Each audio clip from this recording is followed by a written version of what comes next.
Of St. Simon's Island, Georgia. I'm the ghost of the second wife of Brigadier General Henry Roots Jackson. My Henry came to me late in life, after the war between the states, and I learned a lot about Henry's accomplishments before Florence. He would reminisce with me in the evenings of our twilight years together. 30 years we had. Henry was honored and such a fine man. The state of Georgia loved him, and America respected him. Now, of course, I will take you on some of these journeys quickly. Time is flying, and so must we. And I will also quote years to you, because years are like footprints. They keep you in line with time. In 1820, Henry Roots Jackson was born in Athens, Georgia, to a very good family, a well-educated family. His father was a professor at Franklin College. And Henry always told me, Florence, that was the beginning of the university. Oh, me, Henry.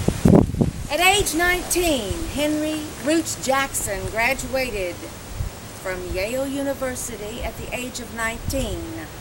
You see a remarkable man developing now. 1840, Henry had decided to establish his law practice in a seaport town called Savannah, Georgia.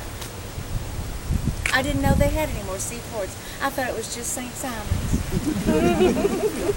Well, 3 years later, Henry fell in love and married a beautiful young lady from Savannah, Cornelia Augusta Davenport. And they were blessed with 4 healthy babies. 1844, Henry was amazed. He was asked by the United States government to be district attorney for Georgia. Didn't I tell you he was an amazing man? 1845, my Henry noticed a dark cloud. He'd never seen a cloud like this, forming over the state of Georgia, but also over his America, his country,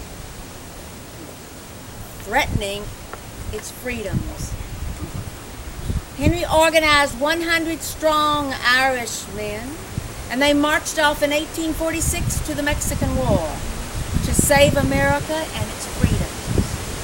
Henry returned after the war, thinking that his life would go back to normal. It never will. It never did. 1853, Henry's heart was broken. His Cornelia died at a very early age of a dreaded disease. Poor Henry. Age 33, he's a father and a widower, a young man. Poor Henry. 1859.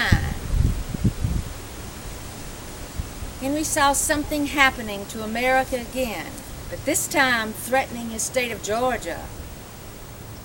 The United States government asked him to be a special prosecutor against a slave ship called the Wanderer. And Henry could feel something terrible was going to happen to his country and to his state. In 1861, he was called upon the state of Georgia to be judge at the Confederate courts. Henry said, no, I cannot. My country needs me. My state needs me.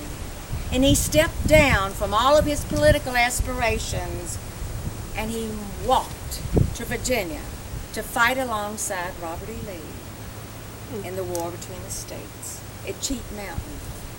In 1863, Henry was walking back from Cheat Mountain to Atlanta, and he thought he'd be able to go home and see his children. Not for a long time. Henry tried with all the Confederate soldiers to save Atlanta, but Atlanta fell. General Joe B. Hood said, Henry, come with me. We're going to march to Tennessee and we're going to save the Mississippi River. And he did. but they never reached their destination. They were stopped in Franklin, Tennessee, outside of Nashville, in the last night battle that lasted for 5 hours into the wee hours of the morning. And Henry said when he woke up, all he could see was gunpowder and smell death. And Henry became a prisoner of war for 2 years up north. 1865, July, Henry was going to be released from prison. But he said, Florence, it wasn't that easy. We had a new president. And that president wanted all the soldiers, the Confederate soldiers, to write a letter of intention to our country, America, proclaiming our belief in America. And we did.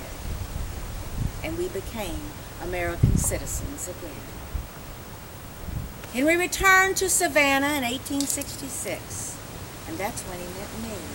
And I do believe I healed Henry Roots Jackson.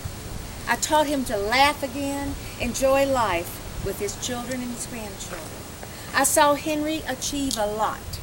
He expanded the railroads west and through Georgia. He expanded the banks. But there was one thing Henry did that he was so proud of.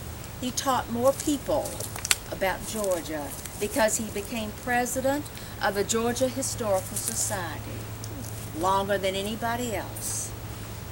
25 years Henry did that. We had a good life together. 1898, the angels came for Henry. And I want you to know that the urn on top of Henry's tombstone was sent to Savannah, Georgia from Tiffany's. I told you the state of Georgia respected him so much. And I thank you for coming to listen to Florence today. Thank you.